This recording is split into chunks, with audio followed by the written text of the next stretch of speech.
रात का सन्नाटा और हल्की बारिश। शोएब और इसके उस्ताद एक पुरानी सुनसान हवेली के तह खाने में खुदाई कर रहे थे।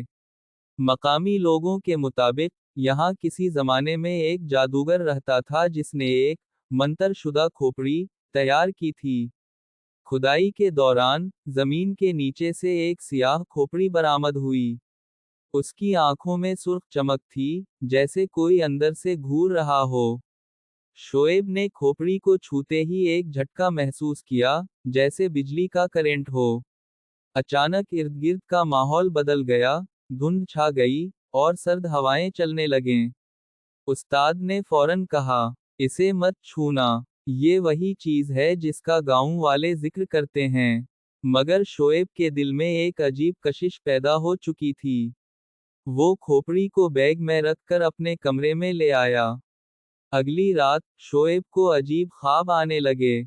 एक साया उसके करीब आता और धीमी आवाज में कहता, तुमने उसे जगा दिया है, अब वो वापस नहीं सोएगा। कमरे की चीजें खुद हलने लगें, और दीवारों पर पुराने निशान जाहिर होने लगे, कुछ ऐसा जैसे किसी ने नाखूनों से मदद लिखा हो। शोएब ने एक बुजुर्ग आमिल हजरत हिदायत शाह को बुलाया। वो फौरन पहुंचे, खोपड़ी को देखते ही बोले, ये जादूगर की आखिरी बाकियात है। अगर इसका अमल अधूरा रह गया हो, तो उसकी रूह अभी आजाद ना हुई होगी। इन्होंने रात को अमल करने का फैसला किया, और एक खास दायरा खींचा जिसके बीच खोपड़ी रखी गई। अमल शुरू होते ही कमरा लरजने लगा।